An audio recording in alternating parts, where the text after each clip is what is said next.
점점 특별함이 없어져가는 우리 삶이죠. 어릴 때는 참 특별한 것도 많았습니다.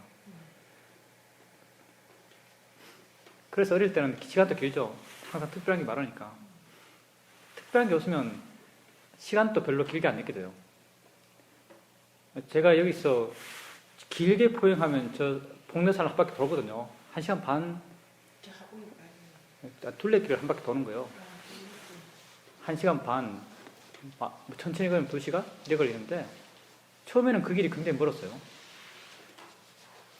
왜냐하면 가는 곳곳이 다 낯선 곳이기 때문에. 낯선 곳이면 그 길은 멀어요. 근데 자주 가다 보니까 지금은 이게 언제 여기까지 왔지라고 하면서 벌써 와 있어요. 왜냐하면 낯선 게 없어지니까. 낯선 게 없어져요. 여러분 삶도 그렇지 않나요? 여러분 삶도 점점 낯선 게 없어지죠. 설 50번, 60번, 가끔은 70번 지낸 설이 특별한가요? 전혀 낯설지 않은 어린이 하는 것과 똑같은 아침에 일어나는 것도 똑같고 아침에 세수하는 것도 똑같고 밥 차리는 것도 똑같은 반찬 비스무리하게 옛날에 10년 쓴 밥솥 쓰면서 밥솥 누르면 내려가는 소리도 똑같죠. 뭐도 안 특별해요. 아침 금방 가죠. 멍하게 TV 보면 TV 프로가 거기서 거기죠. 특별한 것도 없고 안 특별함 이렇게 세월 가는 거죠. 그러면 도대체 우리는 어디에서 이 삶의 의미를 찾을 수 있는가? 우리 생의 특별함을 어디에서 발견할 수 있는가? 오직 여러분 안에서 발견할 수 있죠. 여러분 바깥은요 이미 이렇게 조건 지어졌고 익숙하고 큰 변화를 기대할 수 없어요. 사람들이 여행을 좋아하는 여행이라는 것에 대해서 어떤 판타지를 갖고 있는데 여행이 그렇게 가고 싶다, 좀 특별한 체험이다라고 느낄 수 있는 것은 낯선 곳에 가니까 다 새롭죠. 여행 가면요 하루가 엄청 길어요. 집에서 한 3일 산 것 같아요. 여행의 하루는 집에서 한 3일 산 것 같아요. 왜냐하면 다 특별함으로 이루어져 있으니까. 다 낯섦으로 이루어져 있으니까. 근데 맨날 여행 날 수 없죠. 자기 어떤 삶을 특별하게 만들기 위해서. 여러분 자신의 삶을 특별하게 만들 수 있는 방법, 여러분 자기 안에서 특별함을 찾는 거예요. 여러분 자기 안에서 찾을 수 있습니다. 여러분요, 여러분이 특별한지 모르면서 살아요, 사실은. 그냥 보는 대로 보고, 듣는 대로 듣고, 느낀 대로 느끼고, 맨날 하는 생각도 생각하고, 그것 또한 특별함이 없죠, 여러분에겐. 보통의 여러분에겐. 여러분이라고 하면 너무 일반화시킨 거고, 보통의 여러분에겐. 근데, 그걸 한번 바르게 알아보세요. 사실, 여러분, 일상의 삶을 살아가면서는 보는 게 전혀 안 특별하죠. 눈 뜨면 보니까. 근데 지금 눈 뜨고 한번 보세요. 앞에 보여요. 그렇죠? 이게 어떻게 보일까요? 평생 봐왔던 거지만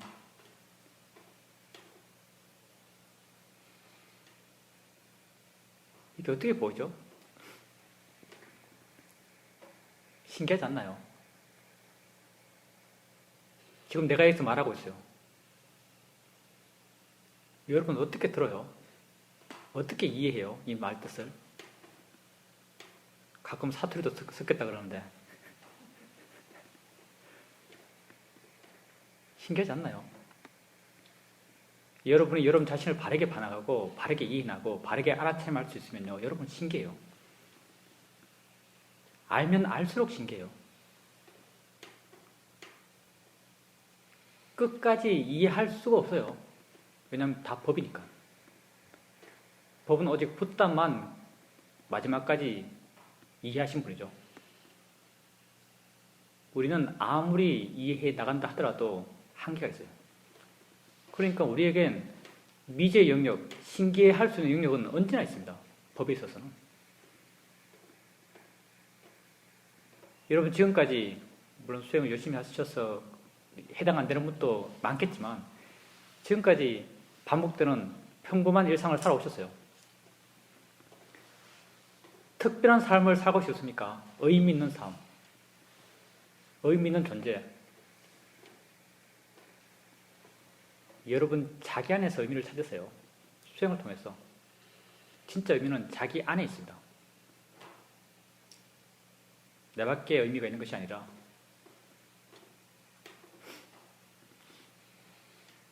저도 여러분과 마찬가지로 수행하는 과정에 있는 사람이죠. 가끔은 내 결점, 단점을 이야기하면 스님도 그래요. 이런 말을 하는데 당연히 스님도 그렇습니다. 스님이라서 그런 게 아니라 인간이라서 그렇죠. 오늘은 어떤 일이 있냐면 오늘이 정초기도 입전 날이에요. 기도 많이 해야 될 때요. 제 기도는 별로 안 좋아하죠. 하루 들어오니까 축원 카드가 이만큼 쌓여 있네요. 이거 어떻게 할지 하고 생각하고 있었어요. 이렇게 막 한참 하고 있는데 어느 보살님이 와서 어느 축원도 해야 돼요. 이렇게 말하는 거예요. 어느 축원 해야 돼요. 안 갖다 놓은 축원. 그래서 축원 카드 가져오겠대요. 축원 카드 좀 늘어나잖아요.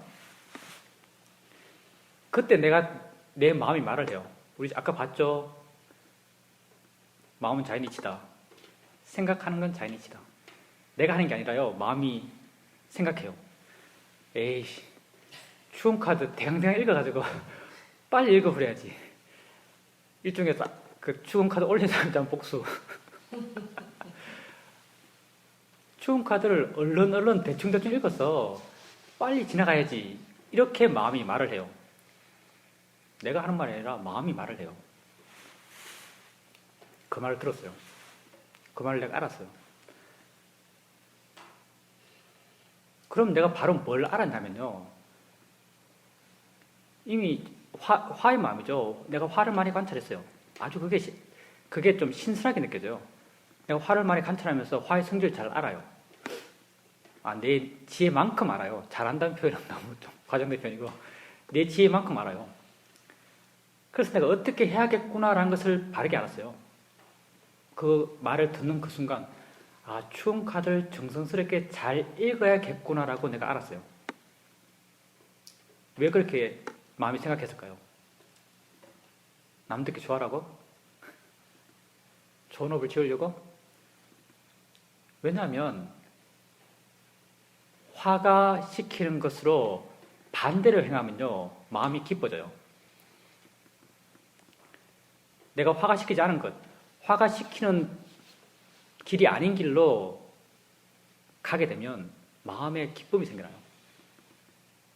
만약에 화의 마음이 시켜요. 야, 대충 읽었어. 빨리빨리 대충 지나가. 라고 화의 마음이 시켜요. 화가 시키는 대로 한번 해봤다고 생각해 봅시다. 화가 시키는 대로 정말 설렁설렁 넘어갔어요. 축원카드 다 읽었어요. 마음이 어떨까요? 마음이요, 극도로 비참해요. 마음이 정말 극도로 비참해요. 화가 제시한 길로 반대로 가요. 하나하나 읽어가요.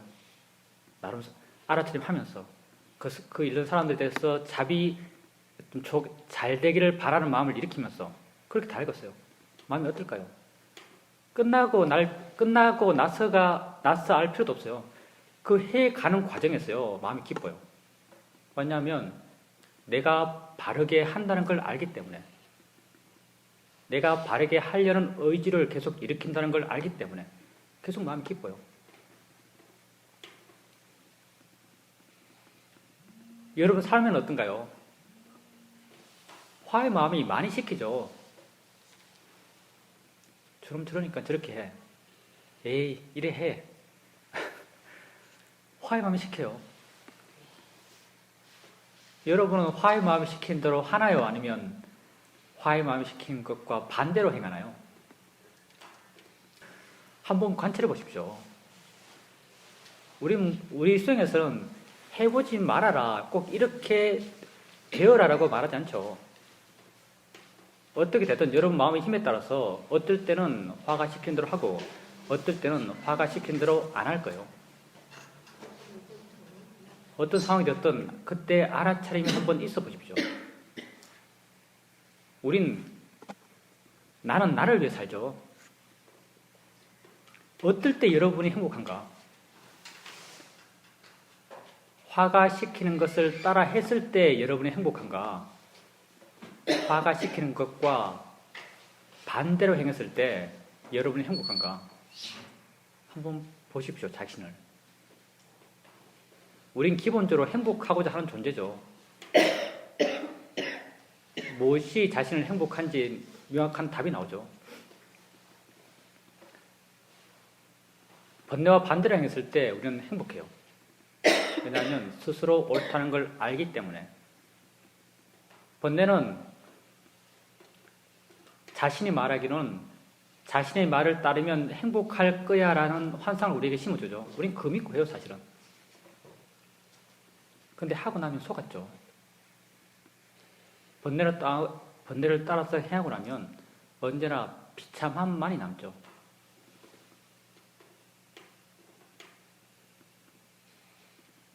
이런 것 또한 여러분이 이런 경험을 통해서 여러분 자신에 대해서 발견해 나갈 내용 가운데 하나죠.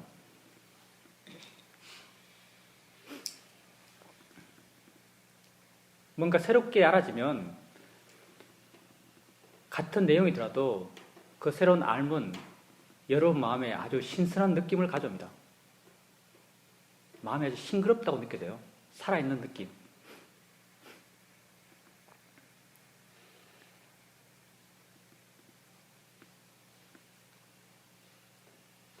우리가 아까 좌선하면서 시계 이야기했죠. 시계가 여러분에게 알아진 것이 아니고 소리가 여러분에게 알아진다는 것. 명확하지 않습니까? 그런데 여러분 삶에서는, 여러분 살아가면서는 시계와 시비하면서 살까요? 소리와 시비하면서 살까요? 여러분은 거의 대부분의 사람들은 시계와 시비하면서 살죠. 자기에게 직접 알아지지 않는 것, 자기가 생각해낸 것. 손이 여러분에게 알아지나요? 느낌이 여러분에게 알아지나요? 느낌이 여러분에게 알아지죠. 그런데 여러분은 손과 시비하면서 살아갑니다. 옆 사람이 여러분에게 알아지나요? 그 사람이 내는 소리가 여러분에게 알아지나요? 소리가 알아지지만 여러분은 옆 사람과 시비하죠. 좌선하고 있으면 소리가 들리나요? 차가 들리나요? 소리가 들리죠. 근데 여러분은 마음속으로 누가 저렇게 크락션을 울리나라고 말하죠. 여러분이 모르는 누구와 시비하죠. 여러분이 진짜 아는 게 아니죠. 여러분이 진짜 아는 건요, 다 아주 단순하게 6가지 감각기관에서 일어나는 암만을 알아요. 그 암은 다 여러분 안에 있는 거죠.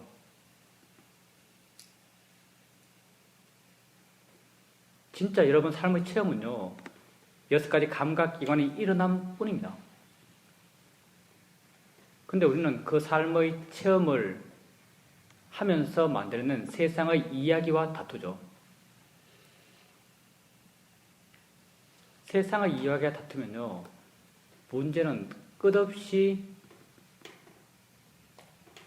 굴러갈 뿐입니다. 왜냐하면 그 원인을 모르기 때문에. 여러분이 실제로 알 수 있는 것, 알아지는 것, 그것과 시비해 보십시오. 그게 수행이죠. 보면 보는 줄 알고, 들으면 듣는 줄 알고, 느끼면 느낀 줄 알고, 생각하면 생각하는 줄 아는 것. 그게 여러분 6가지 감각기관에서 일어나는 것이고, 그것을 바르게 봐나가려는 것, 그게 여러분의 수행이고, 바르게 보아 나갈 때, 바른 견해를 갖고 그것을 볼 수 있을 때 여러분은 소리로부터 자유로울 수 있습니다. 소리로부터 자유로우면요, 시계에 대해서 아주 객관적이 돼요. 그걸 우백가라 그러죠. 느낌으로부터 자유로우면, 느낌을 바르게 이해하면 손에 대해서 아주 객관적이 돼요. 우백가지죠. 소리에 대해서 소리를 바르게 이해하면 지나가는 차 소리에 대해서 우백가예요. 차 소리인지 알죠. 그렇지만 소리를 바르게 이해하면 차 소리에 대해서 우백가져요. 차 모는 사람에 대해서 우백가져요. 마음이 평온해져요. 세상을 여러분이 해석한 삶의 이야기를 편견 없이 선입견 없이 보게 되죠. 그렇게 여러분 삶을 편견 없이 선입견 없이 바르게 해석할 수 있습니다. 이렇게 바르게 해석했을 때 바르게 판단하게 되고 바른 판단을 통해서 바르게 말하게 되고 바르게 행동하게 되죠. 이렇게 삶을 바르게 살아가게 되는 거죠. 수행이 단지 수행에 머무는 것이 아니라 그걸 통해서 우리 삶을 좀 더 행복하게, 좀 더 바르게 살아갈 수 있는 바른 길을 우리에게 수행은 제시합니다. 바른 마음을 통해서.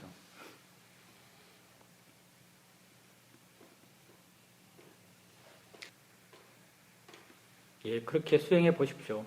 수행만큼 좋은 건 세상에 별로 없을 겁니다. 자기를 이해하는 것 이상의 가치 있는 것이 세상에 무엇이 있을까요? 사실은 자기가 세상이 다인데.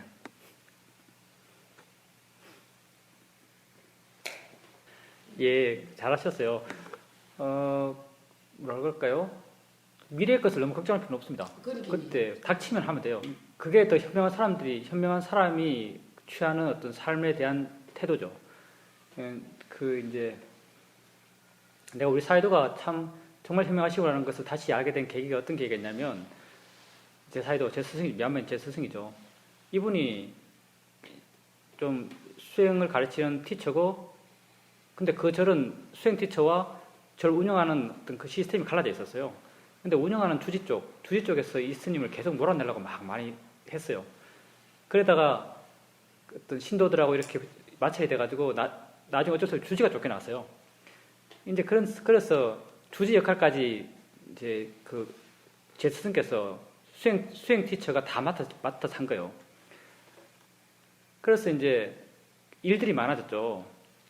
그때 그 인터뷰 시간에 사이도가 제 스승께서 어떤 말씀 하셨는가? 절에서 이렇게 역할이 훨씬 더 많아졌다. 할 일도 많아졌다. 그렇지만 일을 쫓아가면서 하지 않는다. 일을 해야 될 때가 되면 그때 생각하고 그때 한다. 이런 말씀을 하신 적이 있어요.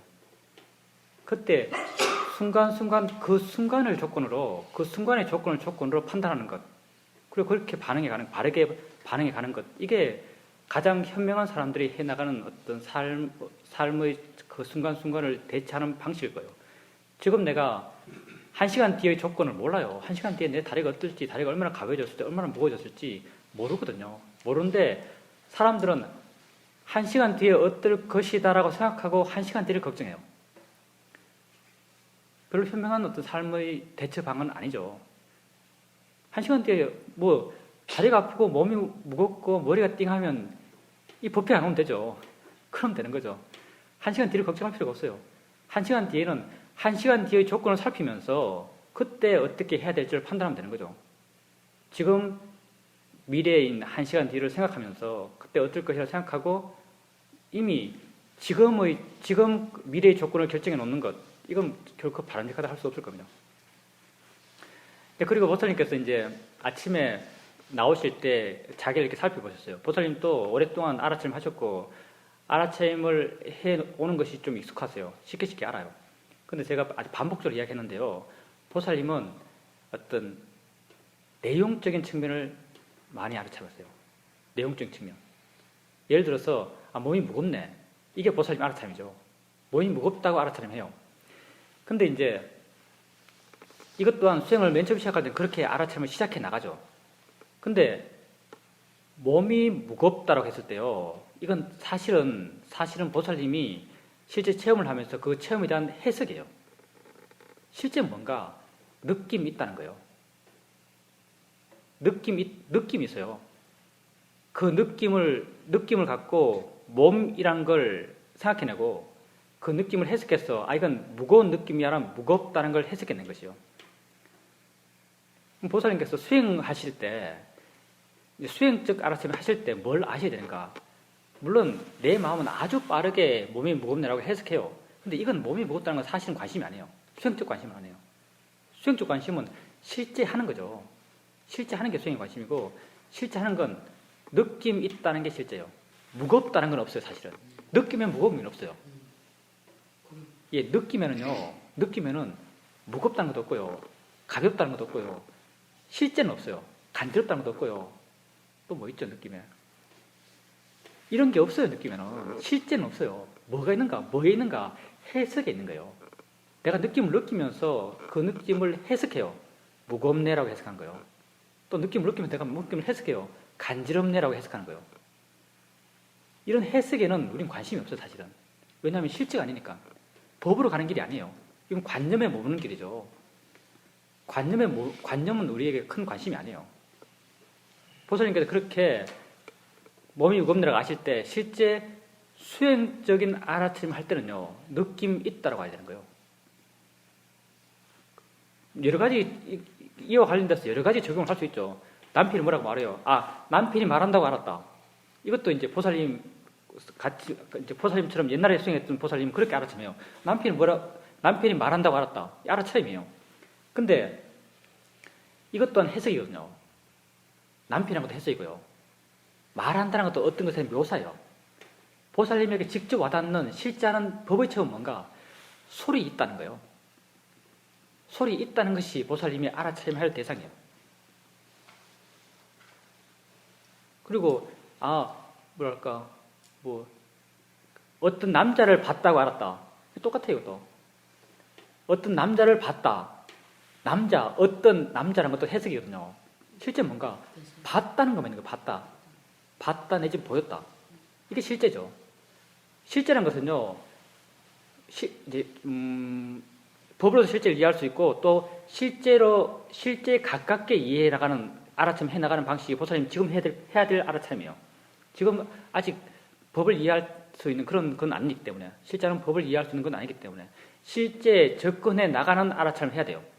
실제 접근해 나가는 알아차림은요 6가지 감각기관의 고유한 작용이에요. 눈은 뭐 해요? 보는 거죠. 보이는 게 뭔지 정의하는 게 아니에요. 어떻게 보는지 정의하는 게 아니에요. 그냥 단지 봐요, 눈은. 그러니까 보살님이 알아차림 하는 건요. 보내라고 하는 거예요. 보내라고 하는 것. 이게 수행적 알아차림, 법을 향해 나아가는 알아차림이에요. 귀는 뭐예요? 들어요. 누구 말을 듣는다. 이런 해석이 필요한 게 아니고요. 아주 순수하게 그 고유한 작용이에요. 귀는 들어요. 듣네라고 하는 거예요. 듣네라고 할 때 듣네라는 건 마음이잖아요. 우리 존재는 혼자 있지 않거든요. 듣네라는 건 마음이에요. 그럼 마음의 반대편에도 뭐 한 게 있어요. 이게 뭐겠어요? 소리예요. 그러니까 듣네라는 마음을 알든지 소리 있네라는 소리를 알든지 이 2개 중에 하나를 알아야 돼요. 이게 법을 향해 가는, 실제는 법을 향해 가는 알아차림이죠. 느낌도 마찬가지예요. 어떤 느낌인데 이게 아니고요. 피부가 그냥 느껴요. 그렇죠? 느낀다라는 것이 이 고유한 작용이에요. 그러니까 느낀다라고 알든지 내지는 느낌 있다라고 알든지 생각도 마찬가지. 어떤 내용의 생각을 한다는 게 아니고요. 생각 있다는 것. 이게 생각의 고유한 작용이에요. 생각하는 마음의 고유한 작용이죠. 생각한다는 것. 생각한다고 알든지 이건 사실 마음을 아는 거니까 지금은 쉽잖아요. 생각한다고 알든지 아니면 생각 있다라고 알든지 생각 있다라고 알든지 그렇게 한번 알아차림 해보십시오. 그게 법을 이해가는 방향으로의 알아차림이에요. 됩니다. 그것 또한 그렇게 되는 건요. 보살님 마음의 조건이 좋기 때문에 그래요. 근데 이제 좀 수행적으로 좀 이야기해 보면요. 보살님은 이제 그런 상황 그 결과를 이야기하죠. 남편이 화를 내면서 이야기해도 화를 내면서 이야기해도 뭐 그냥 대충 내 마음이 안 상하면서 그냥 이렇게 볼 수 있고 그냥 들을 수 있고 반응을 이렇게 좋은 마음의 반응을 좋게 말해줄 수 있다. 그런데요. 예, 그렇죠. 네. 그런 결과가 된 거예요. 그런 결과가 됐어요. 근데 이런 결과는요, 보살님 말씀하신 그런 결과는 사실은 다양한 이렇게 될 수 있는 원인들은 아주 다양해요. 좀 극단적으로 표현하면 좀 극단적인 거예요, 이거는. 이렇게 될 수 있는 이유가 남편이 말해도 귀가 어떠서 안 들려요. 극단적인 경우. 이렇게 될 수 있는 이유는 우리는 많다는 거예요, 말이에요. 많다는 걸 말하고 싶어요. 눈이 어두워서 남편이 잘 안 보여요. 이럴 때 반응하지 않을 수 있어요. 우리가 이렇게 내가 남편이 말해도 화가 안 난다. 이런 어떤 결과들이 중요한 게 아니고요. 왜 이렇게 안 나는가? 이 원인이 중요해요. 왜 남편이 말을 해도 내게 화가 안 일어나는가? 우리는 이런 결과가 오기 위한 바른 어떤 수행적 원인을 원해요, 사실은. 수행적 원인이 뭔가 법에 대한 이해거든요. 그러면 어떤 이해가 있어서 이런 어떤 남편에서 반응하지 않고 좋은 마음으로 대응해 줄 수 있는 어떤 그런 반응을 해나갈 수 있는가? 수행을 잘 해나가고 수행을 통해서 마음이 조건이 좋다면 남편이 보면 보인다고 하는 거예요. 내가 보인다고 이해했기 때문에 눈에서 일어나는 실제 일어남을 이해하고 있는 거예요. 보인다고 이해했기 때문에 반응하잖아요. 반응하지 않는 건 사실 수행적 관심이 아니고요. 내가 보인다고 이해하고 있네. 이게 수행적 관심이에요. 그럼 반응하지 않는 마음 저절로 따라와요. 결과니까. 우리는 원인에 관심이 있죠. 수행은요, 원인에 관심이 있는 것이 결과에 관심이 있는 게 아니에요. 결과는 따라오니까. 남편이 말을 해요. 소리라고 이해해요. 그리고 확인하는 거죠. 내가 남편의 말을 소리라고 이해하고 있네? 라고 아는 거예요. 그러면 소리에 반응 안 해요. 그러면서 좋게 말해주죠. 좋게 말해주는 게 중요한 게 아니고요. 소리라고 이해하고 있네라는 게 중요해요. 이게 원인을 확인하는 거죠. 우리는 수행이라는 것은요, 원인을 확인해가고, 원인을 채워가고, 원인을 점점 바르게 만들어가는 것이 수행의 길이죠. 그리고 보살님께서 이런 원인을 채워가기 위해서는 해야 되는 게 뭔가? 바로 눈에서 일어나는 그 1차적 작용을 이해하고 본다는 것, 아니면 보인다는 것이나 귀에서 일어나는 것은 듣는다는 것, 그 반대편에 있는 들린다는 것, 소리죠. 몸에서 일어나는 것, 느낀다는 것, 내지는 느껴진다는 것, 느낌이죠. 이렇게 6가지 감각기관에서 일어나는 그 1차적 일어남들을 알아차림 해 나간다면 점점 이런 이해가 생겨나요. 이런 원인들이 채워져 가는 것이요. 그러니까 몸이 무겁다가 아니고요. 느낌이 있다요. 누구를 본다가 아니고 그냥 본다. 어떤 생각을 한다가 아니고 그냥 생각이 있다. 아주 단순하게 알아차림 해 나갔어요. 그렇게 해 나가신다면요. 이런 원인들이 채워져 나가요. 그리고 이렇게 실제 하는 것에 대해서 이해가 있어서 그 이해를 원인으로 그 사람을 이해하고 그 사람에게 따뜻한 말을 해주고 그 사람을 위해서 어떤 행동을 해주고 이런 바른 행위들이 나오는 거죠. 좋습니다. 우선 거사님 대구 사시잖아요. 예. 대구에서 정기적으로 어디 가서 수행을 배우시거나 같이 법담을 하시거나 하는 그런 모임이 있나요? 4개월요? 40일. 예. 시험에 수행하셨군요. 그럼 시험에 수행하시고 그 방법대로 계속 하고 계신 겁니까? 좋습니다. 그럼 이제 거사님이 이제 알아차림 하실 때 우선 하신 말씀 알아차림이 이어지는 것. 알아차림이 꼭 이어질 필요 없어요. 알아차림이 계속 이어지지 않아요. 알아차림은 어떤 마음 상태가 발랐을 때만 알아차림이 이어져요. 근데 우리가 하루 중에 항상 바른 마음 상태로 살 수 없죠. 바른 마음 상태가 되지 않았을 때는 알아차림이 끊어져요. 끊어지는 게 자연스러운 것이고요. 알아차림이 끊어진다 해서 수행을 좀 등한시했다, 잘 못했다 이렇게 생각할 필요 없어요. 삶을 살아가는 우리에게 알아차림이 끊어진 건 너무나 자연스러운 것이에요. 꼭 이어져야만 한다고 생각할 필요 없습니다. 이어지게 할 수 있을 때 할 수 있는 만큼 해 나가시면 돼요. 그리고 거사님이 이제 알아차림 해 나가실 때 알아차림이 대상을 바꾸고 가잖아요. 이것 알았다, 저것 알았다 하지 않습니까? 이렇게 알아가실 때 첫째 시간에 내가 말한 것 이제 알아차림에 대해서 설명할 때 보면 그걸 이제 수동적 알아차림 하는데 수동적으로 알아가시나요? 예. 그러니까 거사님이 다음 알아차림할 대상을 알려는 마음을 내지 않고 그냥 그게 일어나면 아 있네라고 확인하고 일어나면 있네라고 확인하는 거죠. 예. 그렇게 알아가시면서 마음이 쉽게 대상을 바꿔갈 수 있나요? 좀 이렇게 수동적 알아차림이 활발하다라고 느껴지시나요? 예, 저절로 돼 가시죠. 예. 그리고 무작위적으로 아시는 거죠? 혹시 그게 순서가 있나요?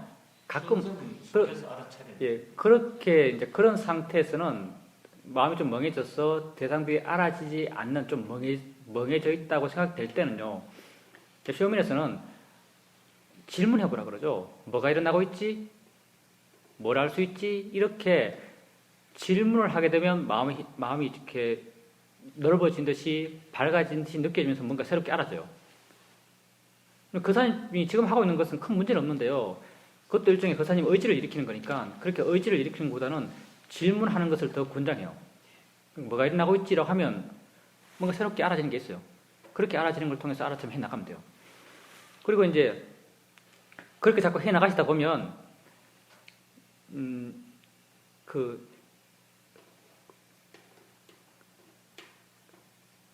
가만히 있는 경우는 없나요? 이렇게 내 본문에서 보면 알려는 마음을 쉬어봐라 이런 말을 하잖아요. 그런 거 해보셨나요? 예, 알려는 마음을 쉬어도 아는 게 계속 있나요? 예. 그것도 하나인가요? 뭐 예, 여러 가지 한꺼번에. 예, 대충 여러 가지가 알아지죠. 예. 좋습니다. 우리가 알아차림 해 나가면서 가장 뭐 수승하다는 표현이 좀 이상한데 가장 좀 능숙하게 알아차림 하는 형태 그런 형태가 바로 내가 알려 하지 않아도 알려는 마음을 멈췄을 때 알아지는 패턴 내가 알려 하지 않아도 자연스럽게 알아지고 있어요. 사실은 자연스럽게 알려는 마음을 내지 않아도 자연스럽게 알아진다는 말은요. 그 고유한 성질대로 조건되니까 스스로 일어났다라고 말할 수 있어요. 이게 법의 정의거든요. 법이 자신의 조건 속에서 일어나는 것이에요. 이게 우리 알아차림 상태에서는 알려는 마음을 내지 않아도 단지 내 자신의 관심만 갖고 있으면 여러 가지 대상이 자연스럽게 알아진다라고 알아차림 형태로서는 표현되는 거죠. 그리고 이렇게 알아차림 할 수 있을 때 마음이 이렇게 깨어있다, 힘이 좋다, 밝다라고 느껴질 때가 있어요. 마음의 조건이 좋을 때. 이럴 때 아는가라고 물어보세요. 이럴 때 아는가라고 묻게 되면 안다는 것이 마음에 이해될 겁니다. 아는군이라는 수긍이 생겨날 거예요. 이건 거사님께서 직접 체험해 봐야 아실 수 있어요. 이건 지혜적 요소이기 때문에 설명을 통해서 이해시키기는 정말 힘든 일이에요. 거사님 가끔 아는가라고 물어보잖아요. 아는가라고 물으면 마음에 뭐 안다는 느낌이 좀 있나요? 아는 듯 합니까? 막연하게 아는 듯 해도 일단은 만족할 수 있습니다. 좀 아니까 아는 듯 하거든요. 마음이란 것이요, 아주 분명하게 뭐 보듯이 잡아서 알듯이 알 수 있는 게 아니에요. 처음에는 마음이 막연해요, 조금. 근데 아는가라 질문했을 때 질문 이전에 없었던 느낌, 좀 막연하지만 질문 이전에 없었던 느낌이 생겨난다면, 아는 듯한 느낌이 생겨난다면 우선은 아는 것을 조금은 이해했다라고 말할 수 있습니다. 그렇게 수행을 해나가다가 마음 힘이 좀 좋다고 생각되고 좀 밝다고 생각되고 이럴 때는 그렇게 아는가라고 물어보면서 확인해 보십시오. 안다는 걸.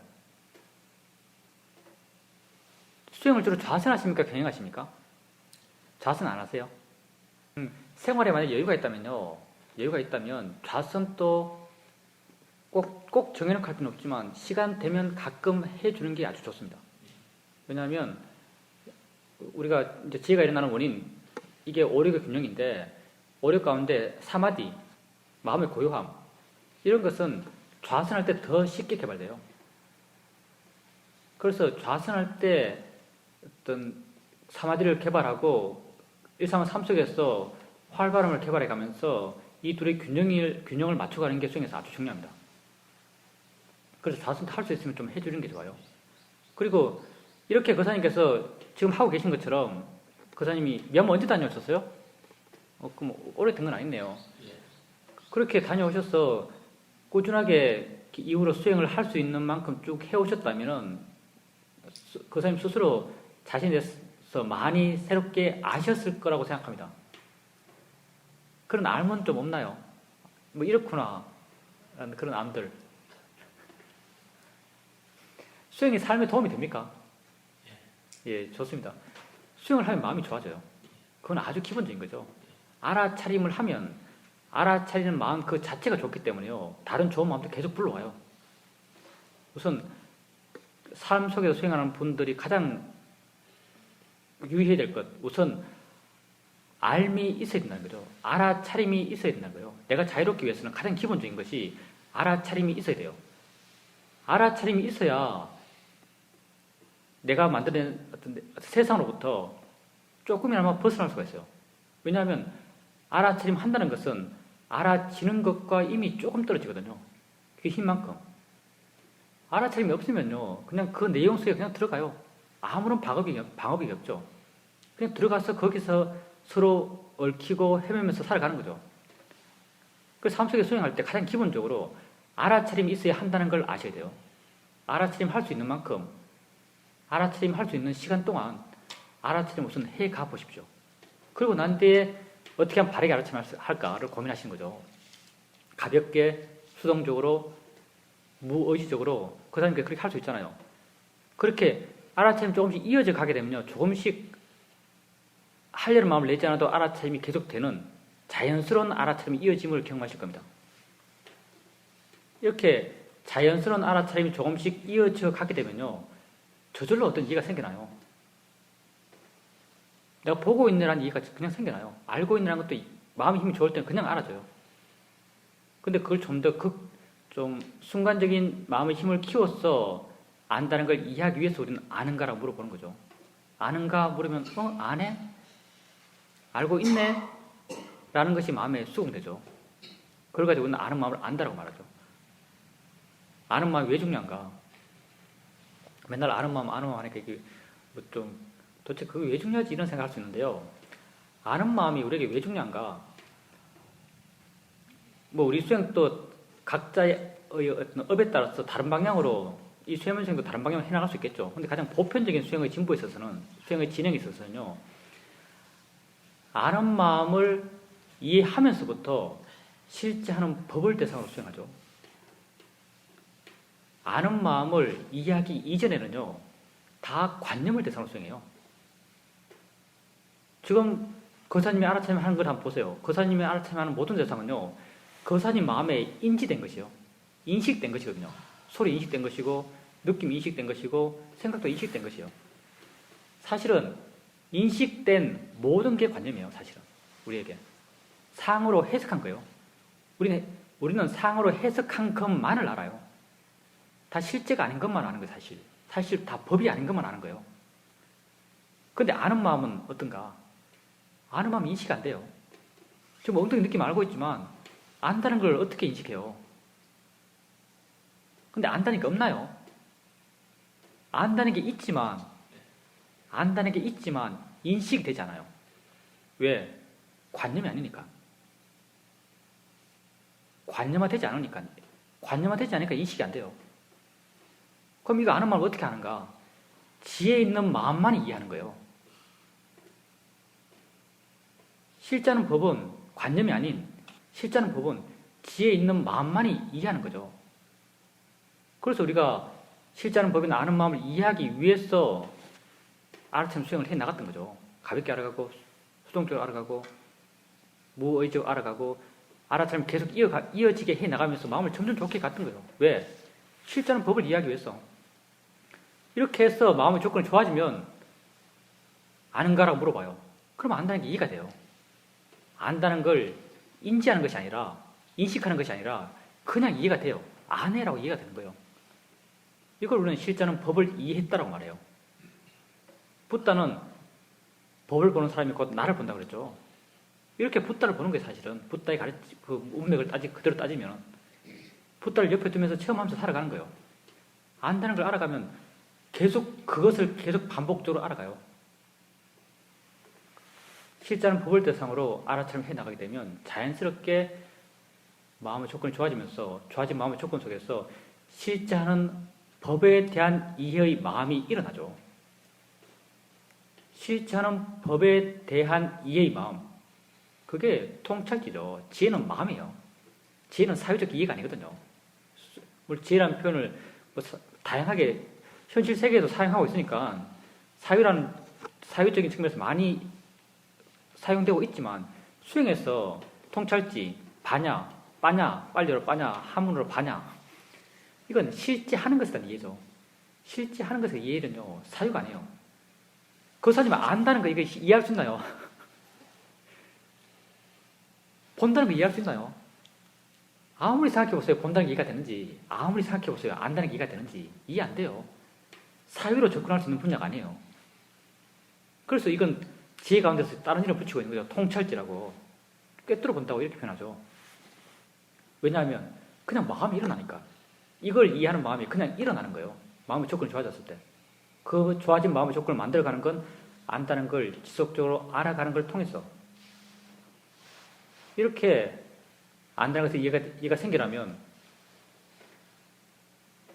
더불어 다른 마음의 작용들, 본다는 것, 듣는다는 것, 느낀다는 것, 생각한다는 것, 이런 이해는 저절로 생겨나죠. 다 같은 마음이니까. 마음에 대한 이해가 생기면 또 대상에 대한 이해가 생겨나요. 본다는 걸 정말 깊이 이해했어요. 본다는 걸 진짜 깊이 이해했어요. 아, 보는구나. 본다는 게 이거구나. 본다는 게 뭐구나. 이해했어요. 이걸 이해하면 보인다는 게 뭔지 모를까요? 모를 수 있을까요, 과연? 모를 수가 없죠. 듣는다는 걸 정말 깊이 이해하면요, 들린다는 걸 이해하지 않을 수가 없어요. 이게 대상과 마음이죠. 이게 윗바사나 제1지혜, 물질 정신을 구분하는 지혜죠. 안다는 걸 깊이 이해해 나감으로써 이런 이해가 다 더불어 따라와요. 다 같은 법의 이치에서 함께 일어나는 것이기 때문에. 그냥 그 사람이 지금 수행 잘하고 계시거든요. 근데 좌선을 안 하고 계시다면 좌선을 좀 하는 게 좋아요. 보편적인 바람이라서는. 정말 바람이 정말 뛰어나다면 아무것도 필요 없는데, 우리 딱 비슷한 보편적인 바람이를 갖고 있는 그런 사람이라고 봤을 때 좌선을 할 수 있는 시간 동안 조금씩 해주는 게 수행이 훨씬 도움이 돼요. 그리고 지금 하고 계신 것처럼 그렇게 좌선과 경영을 꾸준하게 해나가시고 지금 알아차리는 마음의 조건을 점점 좋게 만들어가는 수행을 하고 계시거든요. 그렇게 가장 좋아진 상태에서 알아차림을 해나가는 것은 내가 의지를 내지 않아도 저절로 알아지는 상태. 그런 알아차림을 좀 더 밝게, 좀 더 힘있게 해 나갈 수 있을 때 그때 한번 물어보는 거예요. 아는가? 라고 한번 물어보는 거죠. 그리고 안다는 게 이해되면 지속적으로 안다는 걸 그렇게 알아가시면 됩니다. 그건 지혜가 한 것 아닌가요? 지혜가 싫어할 건 없어 라고 그걸 보여주고 싶은 거 아닌가요? 그걸 한번 확인해보고 싶은 거 아닌가요? 예, 싫어하는 건 옳지 않아 라고 지혜는 생각하지 않았을까요? 그럴 수도 있는데. 근데 그걸 어떻게 알 수 있을까요? 그게 어리석음인지 지혜인지, 도라지를 더 넣을 때, 더 넣는 마음이. 만약 알 수 있다면 무엇을 통해서 알 수 있을까요? 물론 그 보는 마음을 지켜볼 때는 마음 힘이 아주 좋아요. 마음 힘이 아주 좋을 때 보는 마음을 지켜볼 수 있고, 그 보는 마음을 지켜볼 수 있을 만큼 마음 힘이 좋고 지혜가 있을 때는 당연히 어떤 그렇게 작용하는 마음이 번뇌인가 지혜인가를 쉽게 알 수 있을 수 있죠. 근데 이제 그렇게 우리가 그게 지혜인지 번뇌인지 그때 또 마찬가지예요. 지혜인지 번뇌인지 어떻게 알 수 있는가? 걔들이 하는 말을 듣고 아는가? 말은 번뇌도 똑같은 말이에요. 뭘 통해서 아는가 하면요, 마음의 느낌을 통해서 알죠. 마음의 느낌이 깨끗하고 상큼하고 밝고 깨어있다고 느껴지면요, 그런 종류의 느낌들, 그런 마음이 일어났을 때 그런 느낌이 생겨나는 것, 그게 지혜의 느낌이죠. 마음이 어둡고 들떠있고 좀 둔하고 그걸 할 때 이런 느낌이 들 때 그건 번뇌가 하는 것이죠. 그리고 이제 그 화 욕심을 볼 때 아는 마음을 알아가다가 화 욕심을 보게 되면 아는 마음 사라진다 했지 않습니까? 아는 마음 사라지는 사실은 없어요. 사라질 수가 없는 마음이 아는 마음이죠. 단지 화 번뇌를 보게 되면 아는 마음이 알아지지가 않아요. 그건 화 욕심을 대상으로 주목하기 때문에 그렇고요. 화 욕심에 대해서 문제의식을 느끼고 그것을 좀 더 바르게 이해하려고 그러고 바르게 대처하려고 그러고 이렇게 내 의지가 일어나기 때문에 어떤 아주 자연스러운 마음 상태에서만 이해되는 아는 마음이 이해되지 않죠. 근데 마음이 더 자유로워지면요. 화로부터 화를 바르게 이해해서 아 화구나. 마음이네. 자연 이치지. 이렇게 화를 바르게 이해해서 화로부터 멀어지면요. 화로부터 멀어지면 화 안에라는 걸 알아요. 화를 보면서 화 안다는 걸 알 수 있어요. 보살님 같은 경우 화 비슷한 것, 순수한 마음의 작용, 생각이 나면 사람들 보통 좀 처음에는 생각의 내용을 알고 좀 능숙해진 사람이 마음을 이해하면서 생각이 있다라고 생각한다라고 하잖아요. 근데 더 능숙해지면요. 생각 안다는 걸 알아요. 생각을 아는 마음을 알거든요. 보살님이 생각을 안다는 걸 알잖아요. 생각 볼 때. 아주 중립적인 생각일 때. 똑같아요. 화 있고 화를 더 이해하면 화에 대해서 더 반응하지 않고 화에 대해서 더 객관적이기 때문에요. 화 안다는 걸 알아요. 아내라고 알아요. 이 또한 아는 마음을 알 수 있어요. 화를 대상으로. 그러니까 화를 안다고 해서 화를 아는 마음이 사라졌다. 아는 마음이 그거 볼 때는 모른다는 것은 아직 그 순간 화에 대해서 어떤 선입견 내지는 화에 대한 어떤 가치를 부여하고 있기 때문에 어떤 나의 의지가 많이 개입된 상태고 그렇기 때문에 화를 안다는 게 알아지지 않았을 거예요. 그렇지만 더 객관적이 되고 더 평온해지면요. 화를 안다는 것도 알 수 있습니다. 화를 안다고 알면요. 화는 더 객관적이 돼요. 우리가 평소에 보는 아는 마음은요. 예를 들면 화의 경우 이렇죠. 화도 알고 소리도 듣고 느낌도 알고 이렇게 말입니까? 여러 가지 것을 한꺼번에 아는 마음. 그건 아마 화에 대해서 더 객관적이 돼야 되겠죠. 근데 화가 났을 때는 그렇게까지는 아주 쉬운 건 아니에요. 우리가 화에 대해서 화는 이미 마음이 아프기 때문에요. 화에 대해서 그렇게까지 객관적이 된다는 것은 정말 마음의 힘이 좋아서야 가능한 일이고 화에 대해서 약간의 주목을 갖고 있는 상태에서 화에 대한 이해가 있어서 화로부터 좀 떨어진 상태에서 화 안에라는 화를 알고 있는 마음을 아는 게 보통이죠. 그때는 화가 우리가 좀 특별하니까요. 화가 좀 더 특별하기 때문에 그 화라는 한 대상을 안다는 걸 아는 게 보편적이죠. 근데 화가 소리와 같은 가치를 갖는다면 내 마음에 화가 소리, 중립적인 어떤 소리 느낌 이것과 같은 가치를 갖는다면 함께 할 수도 있겠죠. 근데 화했을 때 그 가치가 같게 느끼지는 않을걸요. 그리고 꼭 같이 느껴야 될 필요도 사실은 없어요. 우리 마음 스스로가 더 중요하다고 생각하는 것에 대해서 더 주목하는 건 자연스러워요. 그게 잘못됐다고 말할 수는 없습니다. 참, 그리고 밥 먹을 때 번뇌가 많이 일어난다 했잖아요. 그건 아마 그 보살님의 마음의 성향일 거예요. 옛날부터 수행 안 할 때부터 아마 그렇게 밥 먹으면서 손과 입은 지 혼자서 막 움직이고 있고 머릿속은 딴 생각 막 하고 먹는 게 습관이 될지도 몰라요. 마음의 습관이 그래서 지금부터 그렇게 될지 모르겠어요. 근데 알아채림을 하면서 먹으면서도 생각을 하잖아요. 근데 그 생각을 어떤 번뇌가는 생각이에요. 번뇌가는 생각이라면 그 생각에 빠져요. 예, 번뇌가는 생각이면 쉽게 빠지죠. 생각으로 알 수는 없나요? 다 생각인데. 미세한 마음이라는 게 생각이죠. 미세한 생각들. 근데 생각을 알아채면 할 때 꼭 생각을 아는 마음을 꼭 알아야 되는 건 아니에요. 생각을 아는 마음은 정말 마음이 정말 좋아야 가능한 거죠. 생각 자체가 마음이 만들어내기 때문에 아주 미세하거든요. 그러니까 꼭 그렇게 알아야 될 것이 아니라 생각이 나면 생각이다라고 이해해도 법을 이해하는 것이요. 생각한다라고 이해해도 법을 이해하는 것이요. 꼭 생각 안다는 걸 다시 알 필요는 없어요. 그것만이 꼭 바른 생각에 대한 알아차림 아니에요. 실제 하는 것만 알아면 되거든요. 생각한다라고 알아도 되거든요. 생각한다는 게 더 쉬워요. 생각을 안다는 것보다. 그러니까 꼭 생각을 안다라는 걸 알아차림하려고 할 필요 없어요. 내한테 이해되는 것을 직접적으로 이해되는 걸 알아가면 됩니다. 생각한다. 내지는 생각이 있다. 마음이다. 생각하는 게 마음이니까 마음이다라고 이해되고 그렇게 할 수 있으면 그렇게 해보십시오. 그러니까 생각이 끊어지는 건요. 생각이 끊어지는 건 자연스러울 수도 있고 생각을 알아차림하는 것이 능숙하지 못하기 때문일 수도 있어요. 보통 번뇌가는 생각들은 알면 끊어져요. 마음이 할 필요가 없다고 바로 알기 때문에. 근데 또 생각을 알아차림하는 것이 능숙하지 못했을 때는요, 생각을 알아차림할 때 힘을 줘서 알아요. 그러니까 의식해서 어디에 있는 좀 방향을, 그때는 방향이 많이 들어가고요. 머리라든지 생각이 머리에 있다고 생각하기, 많이 머리에 있다고 생각하기 때문에 생각을 알아차림하기 위해서 어떤 생각이 있다고 생각되는 방향으로 마음이 움직이고, 그리고 내가 능숙하게 알아차림하지 못하기 때문에 알아차려야지라는 의지를 일으키고, 이런 패턴으로 생각을 하게 되면요, 생각 끊어져 버려요. 이건 마음의 힘으로 눌러버리는 거죠. 근데 우리 수행 자체가 점점 가벼워지는 수행이죠. 맨 처음 시작할 때부터 가볍게 알아차림하고 수동적으로 알아차림, 이렇게 계속 마음이 가벼워져 가는 과정이에요. 이렇게 마음의 가벼움이 힘이 아주 좋아지면요, 나중에는 생각 알아차리는 것도 아주 가볍게 알아요. 전혀 힘없이 그냥 있다 그냥 아는 거예요.